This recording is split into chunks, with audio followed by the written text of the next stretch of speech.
Three, two, hey, all right, gang, here we are. Yes, it is time. You all knew this was coming. It is, I'd be reconnected to my kindred spirits here in this episode of Reconnect Inward Conversations and Courage. I am privileged to have not one, but two guests, the voices, the mayhem, the chaos behind what is the Obstacle Course podcast. Joining me today is John and Andrew. What's up, guys? Hey. Hey, Jim. Yo. For those of you that don't know that are listening to this, we recorded a podcast back in fall of 2019, and we've been trying to get together since then, and we made it work after the holidays. After John went to the States and did his thing, and Andrew was climbing Mount Kilimanjaro, or where the hell he was, Patagonia somewhere. Yeah, you're getting closer. Somewhere down south, right? Yeah. There you go. Far south, Patagonia. Far south. Awesome. Correct. So, all right. First off, guys, thanks for taking time out to join me today to just to share some insight and some different viewpoints and discussions around courage. Obviously, as it relates to today's ever-changing landscape.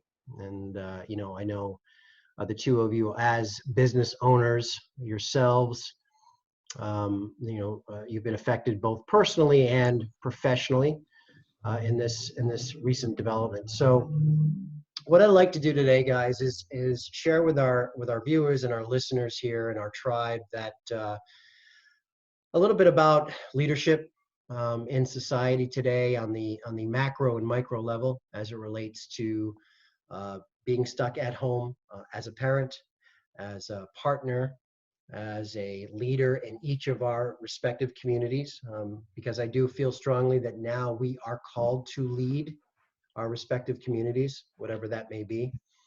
And let's break down a little bit of courage to do that. What is courage? And so let's start just riffing like we do. What do you say, guys? Let's rock. Waka, waka, waka, waka, waka. Whatever that was. I'm affirmative, Jim. All right. So, Johnny, leadership. What does it mean to you today in the state of where we're at in terms of our responsibility to lead and to show up? Well, especially since we're all at home, like the strongest form of leadership right now is the conversations we're having online. And so I think it's important that we're wary and we're diligent and even deliberate about the kinds of things we're saying online, whether it's on Facebook or Instagram or Twitter or even in our emails. I think we need to be saying things that are both hopeful but also realistic. Like we're not serving anyone any well to say, oh, this will probably blow over in a month. It's okay, guys. We'll be fine. Like we may want to say that to give people relief, but like ultimately what gives people relief is the truth. And so the truth is, let's listen to the experts. And they just came out like an hour ago and said, hey, what we're doing is actually working.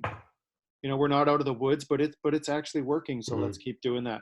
So I think as leaders, we need to tell the truth, maybe even more now than ever, especially in a crisis. Tell the truth, but also maybe truth wrapped in hope, because it's easy to go to one of two extremes, right? And feed the panic or feed the denial. And those are the two things that there's no place anywhere for those two things, especially for leaders.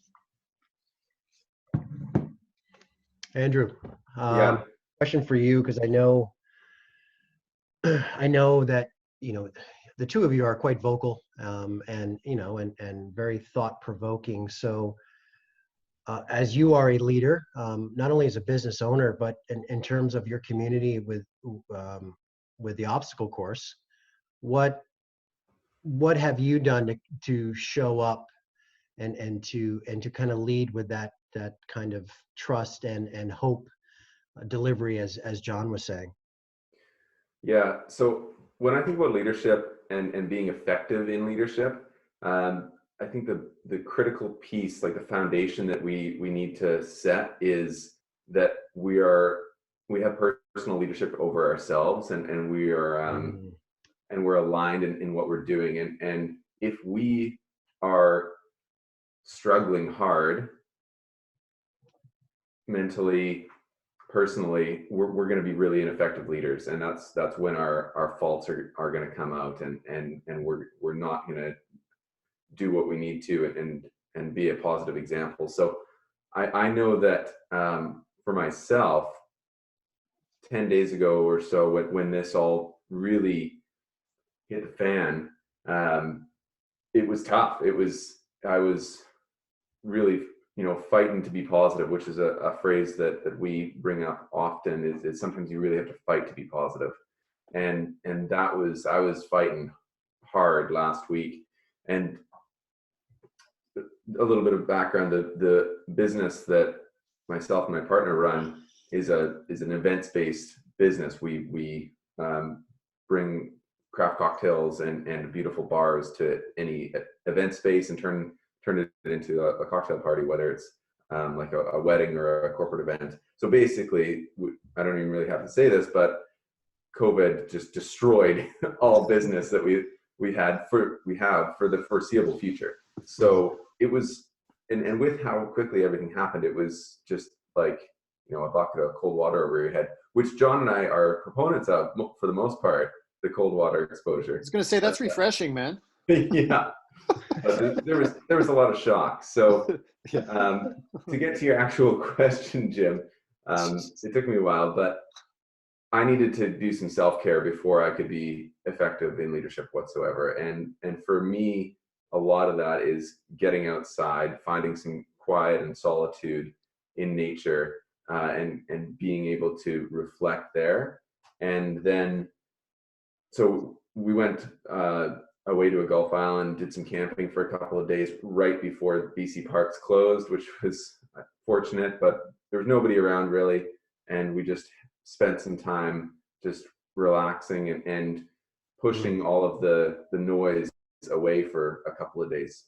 John, you mentioned that that there's a balance required between like being oblivious and ignorant and being completely consumed. And yeah, I think it's really easy right now to be on either one of those. But I think it is important to tune it out for periods of time, so that we're able to not be wrapped up in the chaos. John, I mentioned to you not long ago that my feeling, at least, is that a mind that is wrapped up in chaos, or I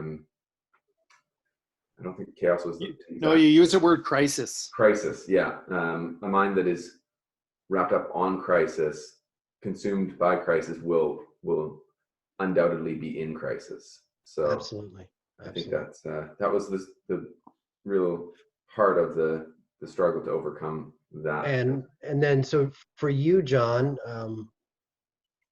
curious, so what tools did you pull out of your toolbox, if you will, to kind of keep your equilibrium as close to normal as it could be during, because you were saying to me before we started this show, was to that last week it hit all three of us last week, it seemed.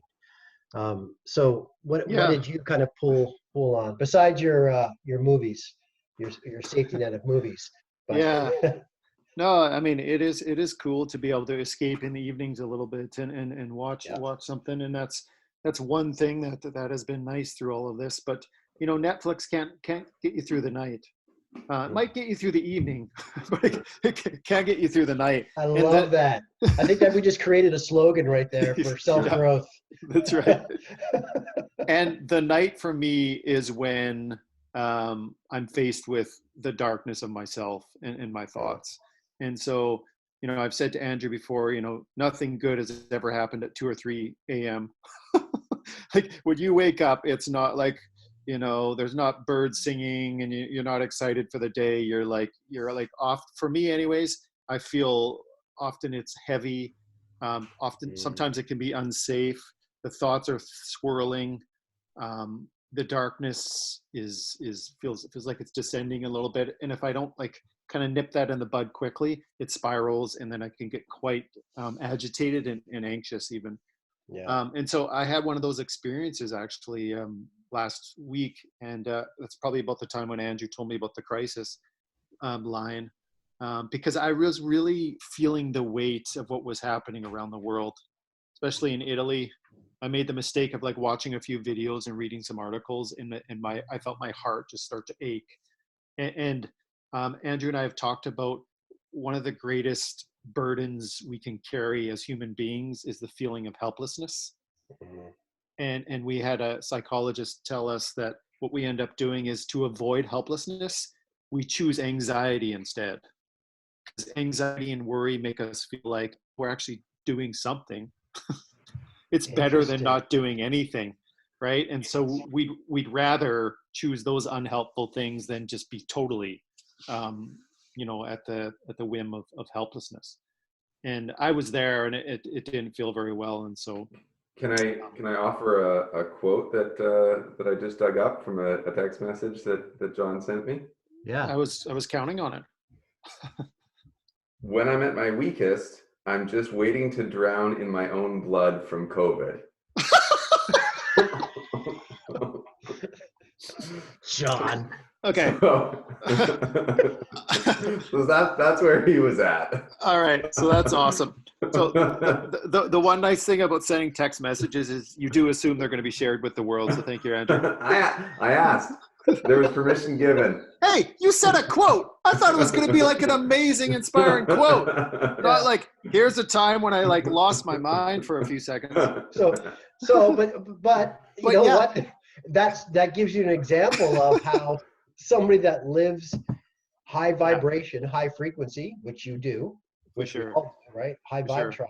However, you were at a dark place, and yeah, and so what did you do to kind of shift the balance? So you talk to me. I did.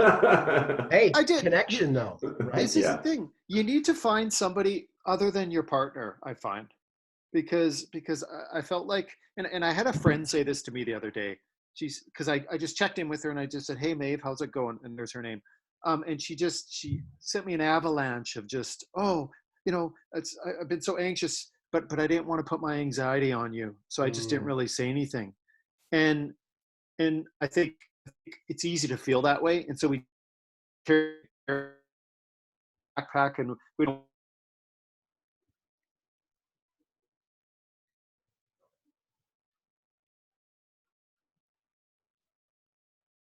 excessively burden her with that. And so having someone like an Andrew in your life that you could just text in a low moment and know that he'll keep the information to himself is private. Absolutely a game changer.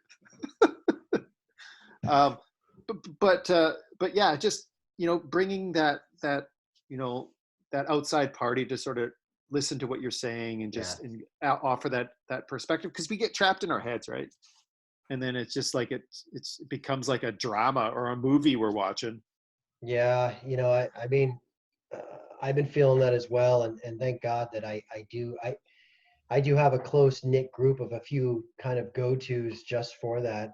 And the nature of the work that I do all day long, I give, right, as a coach and elevating and giving energy. And then of course this is magnified now when the majority of my clients are business owners. And so we're helping them and guiding them. And, it hit me, the not only the pressure of the moment, if you will, but also the fact that I had that moment, John, where I flipped, and I didn't know, I felt completely alone for a second, like, at the end of the day, when all this quieted down, right? Finally, at the end of the day, it might have been like 8 o'clock, and I think it was like a week ago, Tuesday or something, and everything quieted down, and all of a sudden I just felt this anxiety come over me of, fuck, I'm alone. Like, I don't have my clients. I don't really have. And so I kind of panicked for a moment, and I kind of literally felt the walls closing in. And of course, all I had to do was message one of my peeps right? Someone that just burns bright, and just like that relationship that the two of you have, this person is a confidant and a bounce board for me. And she, within 15 minutes, she kind of just righted the ship for me a little bit, and at the end of the day, what does it come down to? It's connection. And the ironic thing in all this is we're isolated now more than ever, and yet you could argue that we're actually more connected than we've ever been. Oh, for sure. Yeah. You know? Yeah. Yeah, Oh, for sure. there's something about the community aspect, and much of what we're doing right now is for the well-being of others, which is something that really we don't see on a day-to-day, Mm-hmm.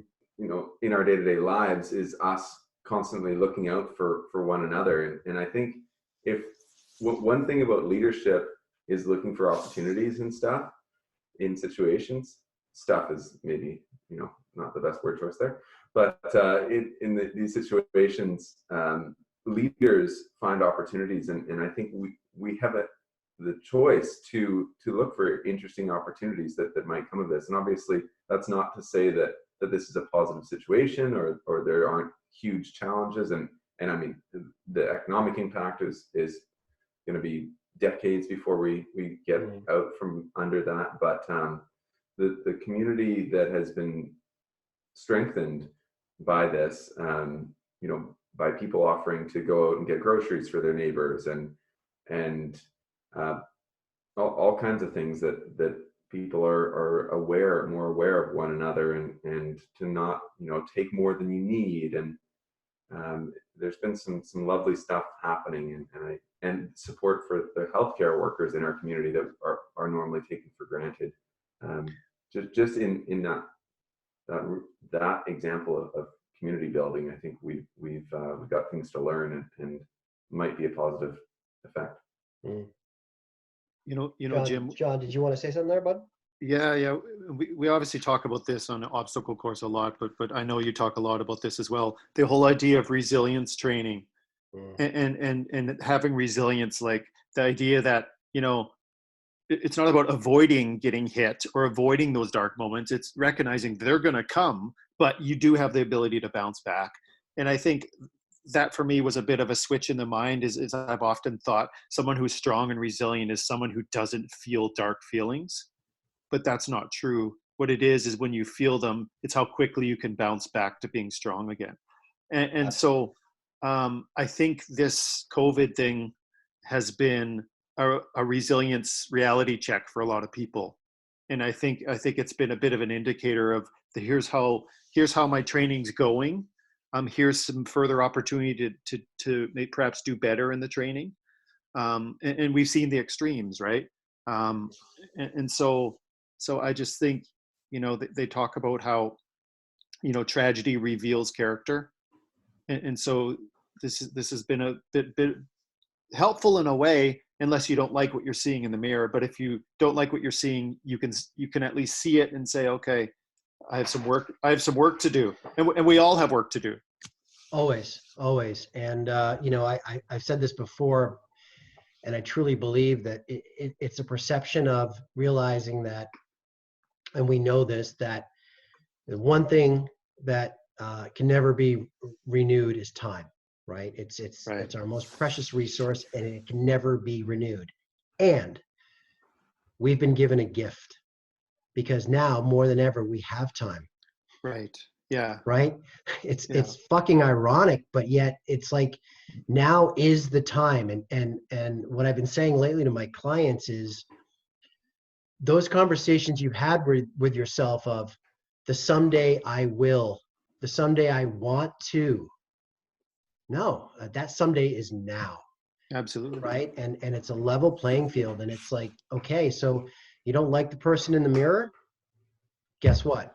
Here's your get out of jail free card. Here's your time stamp. Get on it, right? Take that first step. And we can break down some of those, because some people are still paralyzed. They don't know where to begin and how to start that journey. But in the meantime, I feel, and I'd love to hear your input on this, guys, I feel like it is our responsibility to emerge from this when the dust settles, and it will settle. When the dust settles, we emerge from this a better person individually, which therefore makes the collective, the human condition, better. Absolutely. Yeah, I love that. And it makes me think of one of our previous guests, Adam Creek, who wrote The Responsibility Ethic, which is an amazing book that is just, it's going crazy right now. And he's doing speaking engagements and book I tours know, he's all over the blowing up. planet. It's great. Yeah. Yeah. And you know him, Jim, from way back in the rowing days, and probably still now. But the whole breaking down of the word responsibility is we have an ability to respond, and what better opportunity for training our ability to respond to crisis or to a challenge than right now. And not only is it a challenge that we're all facing, so we can actually rally together to respond to it, the entire planet, and right down to our single communities. But we have the time to, as you say, we have, there's no excuse right now of being too busy for just about anyone, especially those of us who've been greatly impacted. If you're in the grocery business, then maybe you are busier than you've ever been before. But yeah, and healthcare workers and that, there's definitely a cross section that are really doing amazing work for us. The majority of us, though, are home and can take advantage of this time however we choose to. Mm-hmm. Well, and like you guys are saying, like there's something each one of us can do in this situation to either lead ourselves or lead those people in our house or our organization. And it's not going to look the same for everybody. I wrote a post the other day, and I basically made a long laundry list of all a bunch of things I can't do. I'm just terrible at them. And I could have wrote all day long. But I ended by saying, here's like 2 or 3 things I know I could do pretty well. And so because I can, I should. And I feel like in times of crisis, leaders, if you have the ability to do something well, you better be doing it.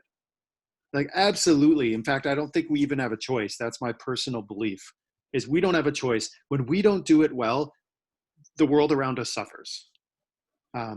Not because, I'm so amazing or you're so amazing, but the world depends on our collective amazingness to work together. Right? That's how synergy works.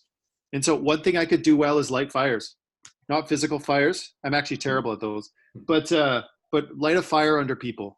Look into them, see potential, and light a fire. Like and so I've been doing that online through my writing. I've been doing that with my employees.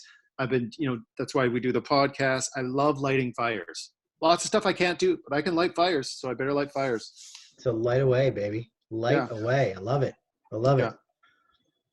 And Andrew, for you, what's your calling, my man? I mean, apparently he's bringing people cocktails to their doorstep. I know. I was just going to make a cheeky comment about that. I am inspired to bring more joy into the world and to encourage the experience of joy in people around me. And it is like, it's a bit of a cheeky joke, but this curbside cocktails thing that we've started, and I don't want to spend too much time on it because I'm not here for self-promotion, but it's this little business concept was a huge pivot from what we had done as a business for the last 2.5 years. And it has just been like, people are going crazy for it. And it's bringing people happiness when there is a lot of darkness around, and it's literally bringing joy to people's doorstep. And there's one comment just from 2 days ago that somebody sent us, which just like hit me right in the feels. Thank you for finding a way to keep pouring joy into our hearts and lives, is what somebody messaged us after just delivering like a fun little cocktail mix kit to their doorstep, because people are just so saddled with negativity right now. You're a catalyst for joy, my man. Catalyst for joy. And let's let's stay in this conversation, because the work that I do, we've been on pivot overload the last few weeks with all the businesses that I coach, and both of you like, let's break that down, because John, you made a pivot as well. And these are times that require us to be creative, require us, people still need value, they still need our services. And John, we got a little example of how Andrew pivoted. Why don't you share with your business, give a little background on that? Let me just say that. So my business is Lush Eco Lawns and Gardens. We're a landscaping business.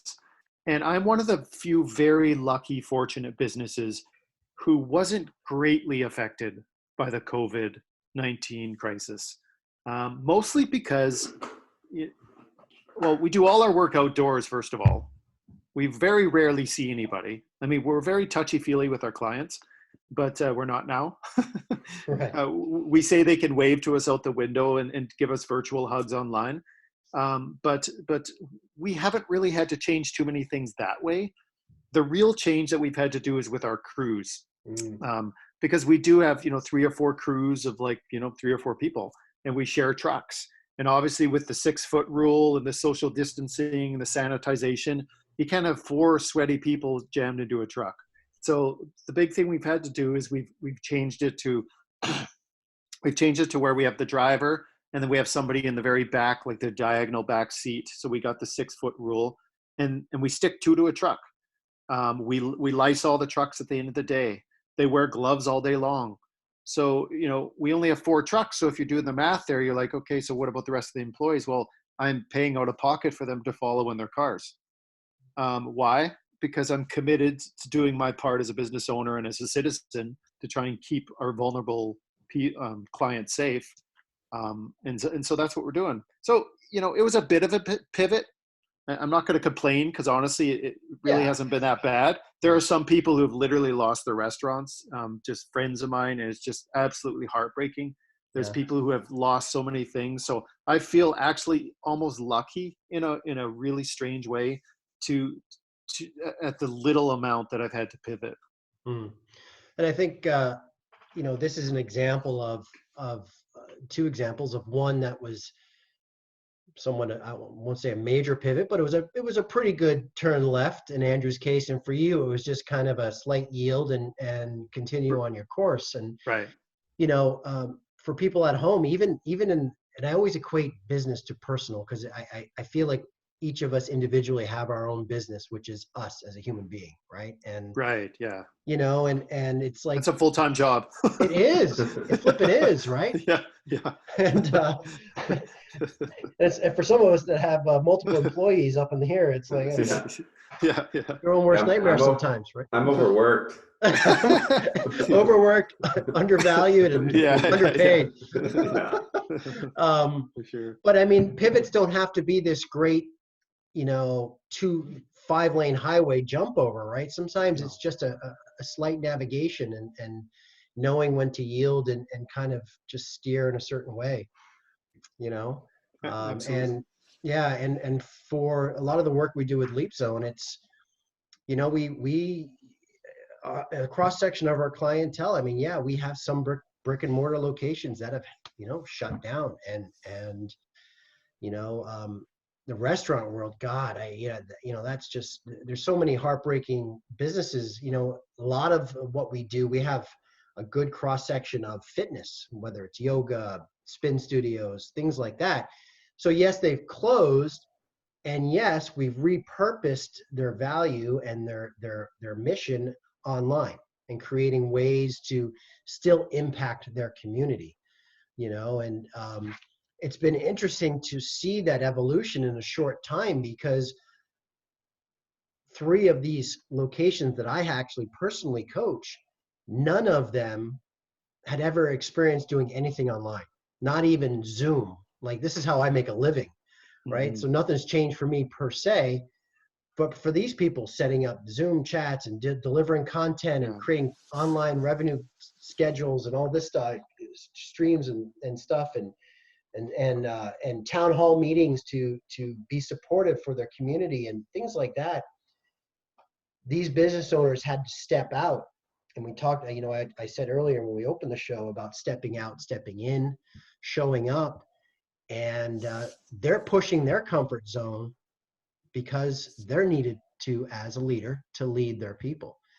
And out of some of this great pressure, this great struggle, comes some amazing things that these businesses are going to continue now when the dust settles.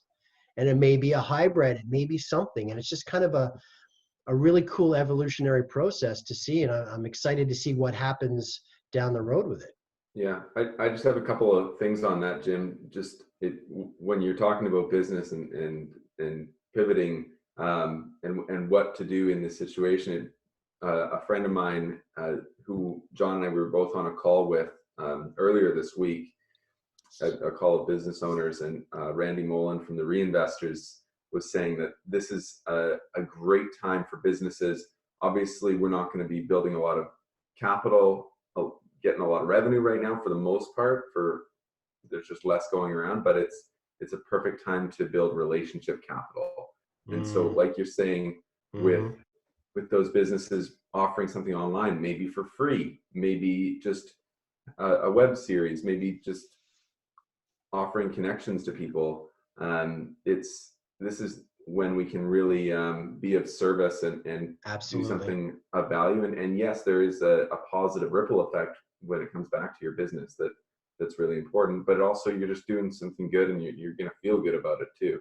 Yeah, and I love that, because that relationship capital is crucial. I mean, everybody that I am involved with in terms of my clients, it is about the value. They're doing so much for, for free, for added support, for being there. And I personally have a problem with people that are taking advantage of this. And and I know we've seen it. People are trying to sell courses, and people are trying to all of a sudden showcase I work from home, and I'm so glad I done this, and I built myself this type of revenue stream. And that's a fine line to walk, and homie, don't play that. It just doesn't sit well with me, right?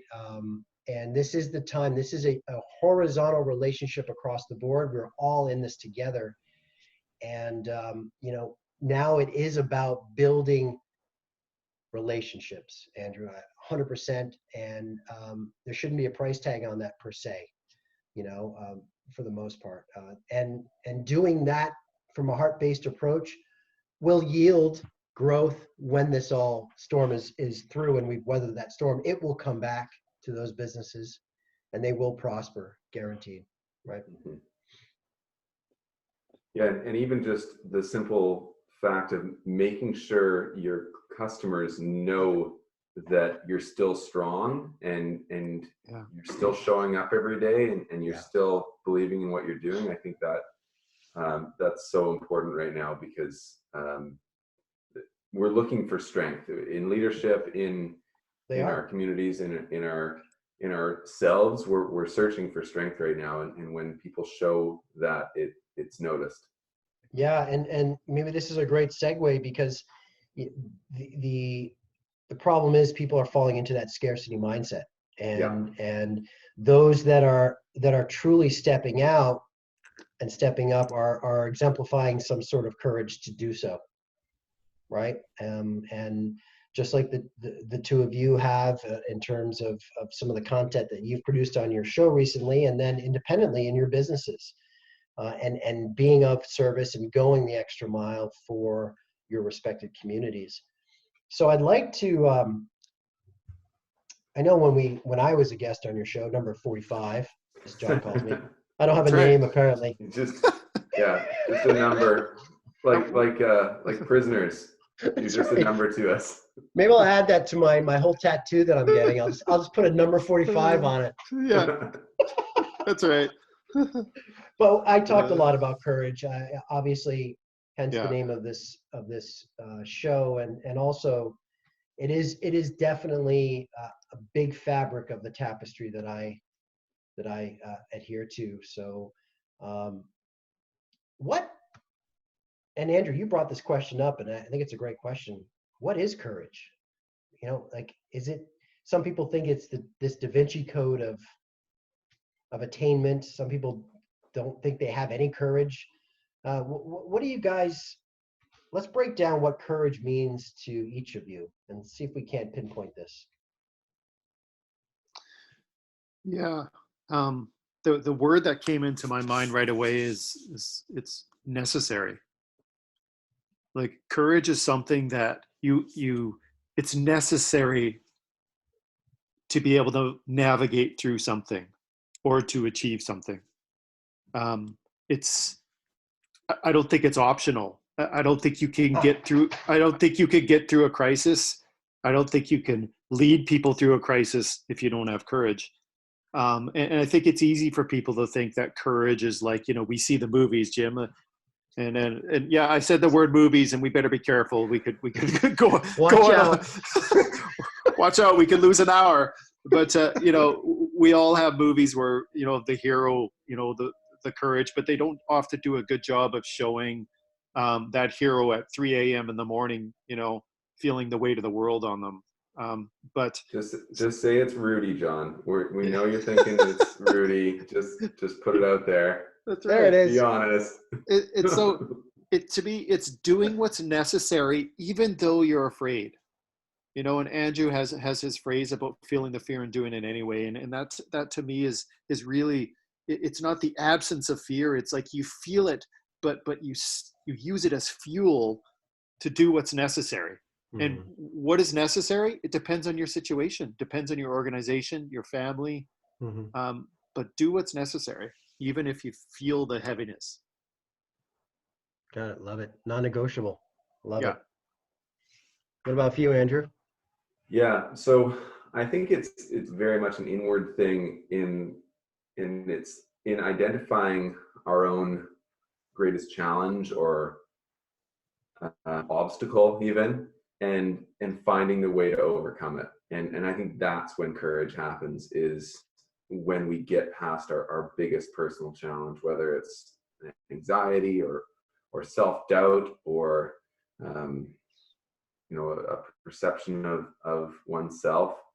When we can know that that's there, just as John said, feel the fear but do it anyways, that's when courage happens. And one of our previous guests, Suzanne Venuta, who won the mental health award, the Courage to Come Back awards, when I hear courage now, I think back to her. And she was the victim of just horrific, awful abuse that was hard to even listen to, let alone have to deal with any of that.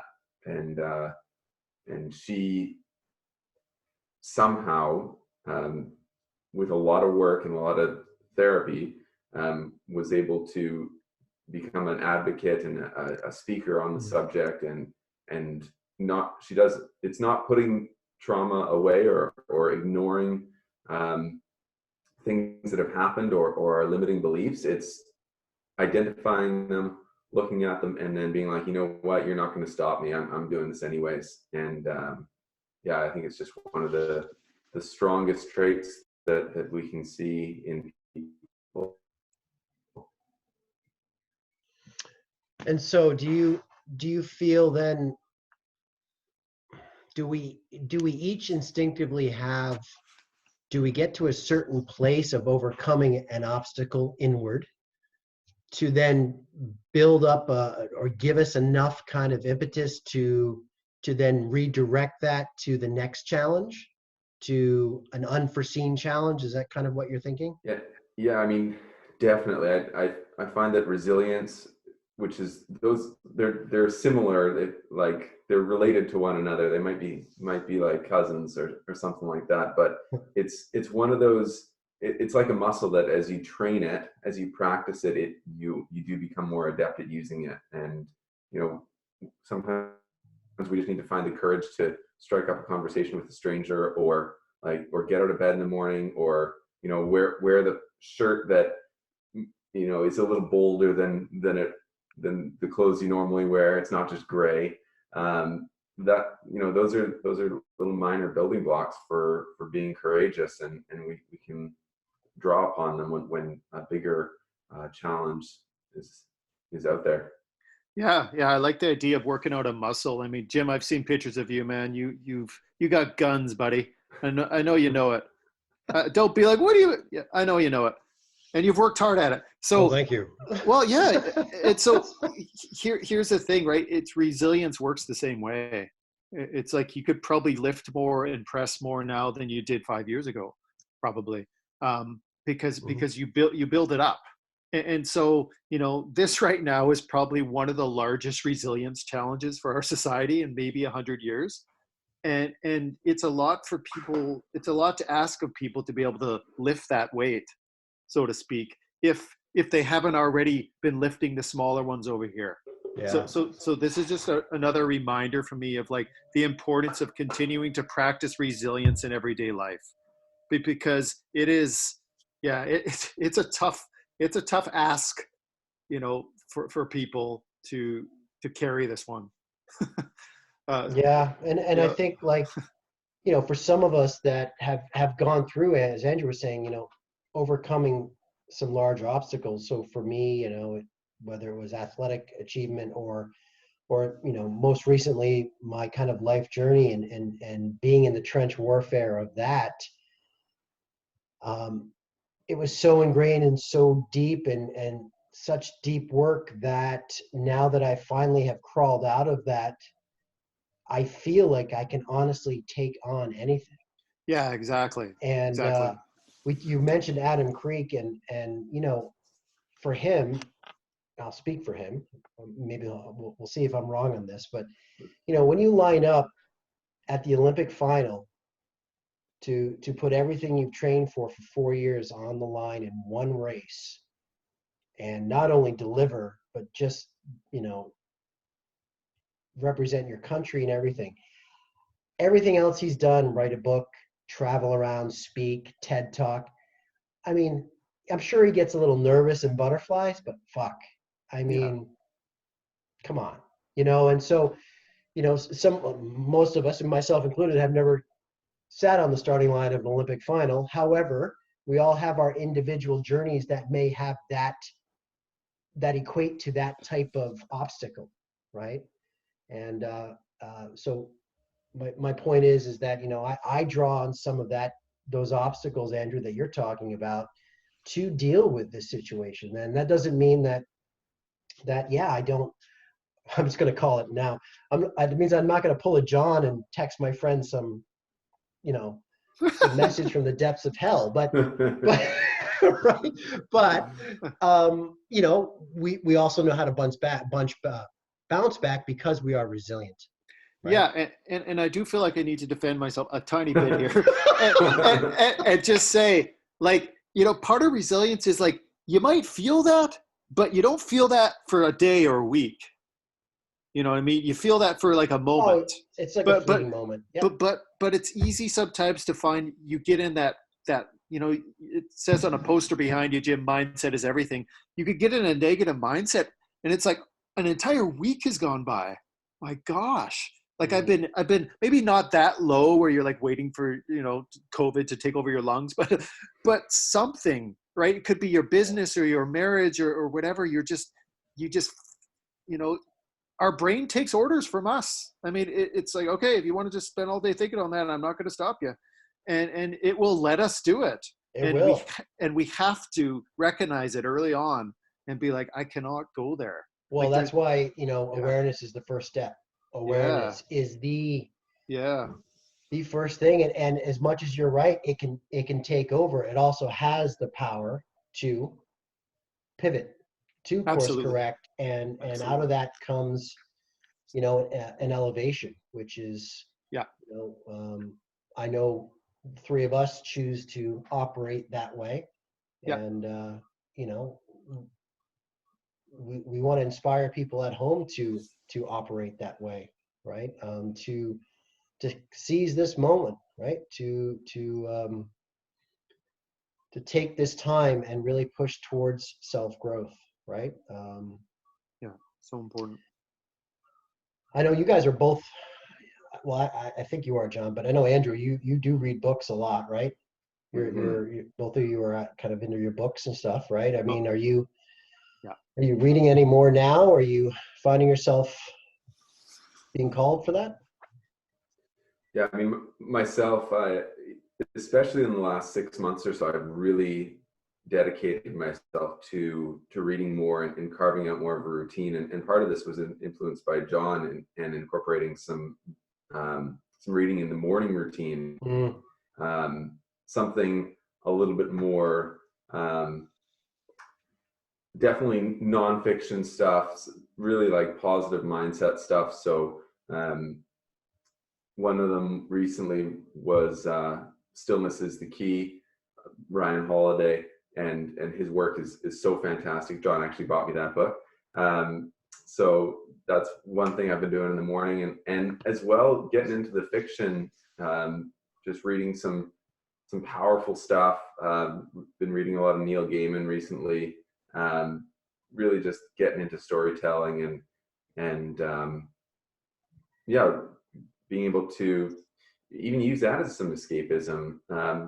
Hearing really inspiring quality writing and getting into that world, and I think it really helps to foster creativity and deep provocative thinking, which is another thing that I really try to emulate as well as hopefully influence others to think a little bit more deeply whenever there might be an opportunity to. Mm. Yeah. John, for you, anything? Yeah, I mean, Andrew talked about the morning routine. I think it was Jim Rohn who said that, you know, you win the first hour, you're going to win the entire day. Win the morning, win the day. Win the Absolutely. morning, win the day. And let me tell you, you know, by 2 p.m, I can tell if I won the morning, you know, because it makes a huge difference. You know, I would like to just, you know, say to anyone listening right now, that is probably one of the biggest choices you can make literally starting tomorrow morning is get up and invest in yourself. Yeah. You know, get a book that fills your soul, that brings joy and relief. Those are two things we need right now: joy and relief. Find that book. It's not going to be the same for everybody. You know, Andrew shared Stillness is a Key. Fantastic book. One book I go to all the time is a book called, well, the author is Pema Chodron. She's actually a Canadian nun and writes, and she's a Buddhist. And she, I mean, I go to that well just all the time. And let me tell you, I reached for that book when I was going through some tough times. And one of the things I pulled away from a morning a couple mornings ago was she talks about how even at the best of times, we all sort of carry this slight agitation, this slight heaviness, this slight almost anxiety. And we can't label it. We don't know why it's there. And she says the reason why we feel it is because we're seeking for permanence in an impermanent world. And she says the only way through it is to become at peace and accept the fact that, you know, we will never fully be able to control our experience. Everything is impermanent. If you're looking for permanence, you're on the wrong planet. You need to accept it. And right now, with the COVID thing, there's never anything so, unknown and uncontrolled as right now. And so people are feeling that. And so she just really helped me see, like, you have to be able to see it, take it in, and just be like, I see it. And I'm not going to fight it. Yeah. And I'm a fighter. And I think you guys are as well. And we had a psychologist or even Andrew says this quite often. It's like, at one point it served us well to be fighters. It served us really well in this area of our life. But when it comes to like our mindset and dealing with difficult things, fighting it is actually makes it worse. And so I've had to learn to, like, in the morning, instead of like, I'm not going to let this get me down, bring it on. I'm just going to be, you have to go into a different mindset where you just like, Yeah. I see it, I feel it, and I'm going to be okay. Or I'm going to, focus on someone else instead of myself. I just think it's such an important thing. It's so amazing you said that, because that right there kind of exemplifies my journey. I was always the fighter. I mean, you guys know my story with rowing and asthma and all that, and I fought. And it wasn't really until the last couple of years that I realized that no, I am, everything about me screams warrior and angelic grace now. So I have that grace component to my fighting. So I never look at it like a fight. I look at it like a kind of an ebb and flow of free flow, but with kind of just a little, I don't know, a little bit of balls, like I can't put a finger on it. All I know is that it is You're adding that grace component to my DNA, if you will, was my secret sauce. you're an Which angel with balls, Jim. I'm an angel with balls, man. There you Get a go. tattoo of that. And the show's going in a completely different direction as I put my feet up. All right. But it's true. No, You it know, is. like, Yeah. like I've been more successful as a coach, as a person, as a father, and as a leader to my tribe because I'm not just the bravado of the guy in the cage, the guy stepping into the arena. No, it's like I'm going to step in and dance with anybody, and I'm going to do it with humility and grace. Right? Absolutely. Yeah, great point.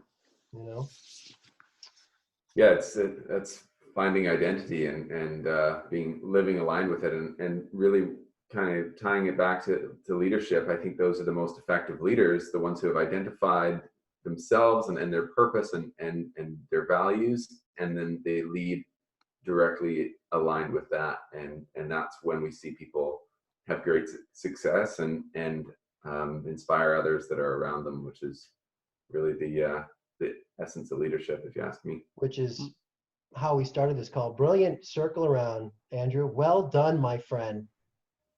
You may have done this once or twice or Yeah, 53 times or Well, and see, at least 45. and see, earlier we talked about like I can light fires, and Andrew's like, I bring joy in a cocktail. But what Andrew does so well is he asks those like key crucial questions, and that allow you to sort of tap into that truth, and so it's so important as well. So Andrew, come on, stop selling yourself so short. Thanks, John. I appreciate it. And really, for the viewers out there, what John really meant is John and I tend to ramble. Yeah, we do. And Andrew just sits back and then he just interjects, drops the mic, and then goes silent again. Kind of. Yeah. That's the way he operates. I think every episode he has said, now getting back to what we were here to talk about, and then he sort of just looks at me sideways. And I'm like, I'm just connecting with our guests. We're just running together in their life field, hand in hand. Saying something like you're an angel with balls. I'm never going to forget that visual, honestly. Oh, great. Thanks. There we go. Wait till this comes out. Oh, Jim, my inbox will be blowing up. Jim, before we do wrap, I was curious, and I did want to ask you why courage? Why, of all central components to create a series about, why did you choose courage? Well, I think it goes back to that is the fundamental first step of Adlerian psychology. And, I do believe all of us instinctively have the ability to change. We can.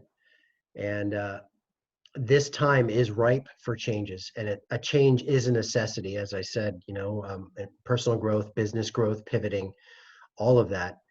And ultimately, what does that come down to? It comes down to the courage to muster that first step, whatever that step is, for each individual person that's listening to this. I look at my journey, and courage has always been something that I've shown. And when I was younger, there were those micro moments, and you guys heard me, on the show, we talked about residual confidence and all that, and the courage journal, creating a courage journal, which I worked for me and has worked for clients as well. And I just feel that instinctively we have that ability to pull upon mini triumphs on the macro and micro level that we've gone through. And I guess ultimately, Andrew, because everyone I feel that is home right now, that is in a state they can shift something by having the courage or channeling to that courage to make that shift. Love it. I mean, those are inspiring words, and it doesn't, it's not only the heroes in the movies out there that have courage. We all have it, and we can all express it, and it's something we must practice if we're gonna be the best versions of ourselves and reach our potential and move forward in the world. And remember, we all of us are a hero to somebody. Yeah, right? for sure. We're all somebody's Rudy, right, John? Yeah, and some of us are a hero to everybody. I'm just kidding. No, I think it's important to mention, Jim, that I'm thinking that there might be some people who, they hear this courage, and they think of this like, we talk about the movie, we talk about the big act, the defining act, the Winston Churchill speech, like it's Right. easy to think that, but I think there's a courage spectrum.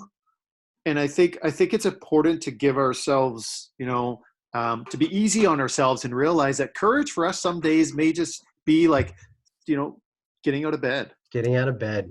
Like just Yeah. one foot in front of the other, or making that phone call, or making that post, or going through the exercise, that day, even though you don't feel like it. I mean, it's so many little things. And I think I see courage as something that it's like, it's a bunch of little pieces of courage. It's not just one big act. It's a daily drip by drip by drip habit that ultimately results in a life of courage. Love it. Amen. Yeah, I love that for sure. For sure. Well, guys, we'll wrap it up here. First and foremost, thank you for each of you for taking the time today to just have some conversation, right? And just share kind of what's landing for us, top of mind, and I also applaud each of you for being the light that you are, and to your respective communities, and burning bright to them. And I actually saw you on that business thing for down there in the Duncan area. I was like, oh, I know that guy. I saw the Zoom picture on the post, and I'm like, I know that guy. And of course, just like he is now, Andrew, John was all in the kind of the dark, and I couldn't quite, like, I think that's Johnny. I don't know. Jim's like, I know that guy, and I know that forehead. But I mean, we're all doing our part, right? And that's, and I feel strongly that we need to, and that people out there find out what their part is and just step into it, right? Absolutely. Step into it. Love it. So, yeah, now's the time. Now is the time. And speaking of which, Andrew, you're probably going to go and do some more curbside cocktails and deliver some little bundles of joy. There you go. There you go. Bundles of happiness. Units of happiness. There you are. Yeah, I do have a new catchphrase as well. It just came to me last night. It might not be new. I might have heard it somewhere, but when life gives you lemons, you're only 2 ingredients away from a pretty good cocktail. That's awesome. Nice. I haven't heard that. I gotta say, I haven't heard that combination of it. So good job, bud. I like that. That's perfect. Mm-hmm. All awesome. Right, gang. Awesome stuff. Thanks for everybody for tuning in and taking this little journey with the three of us today. And as always, I just want to give a mad love to the both of you, and mad love to the courageous out there, and just keep burning bright. All right. Till the next time. Well, that ugly mug. All right. Peace out.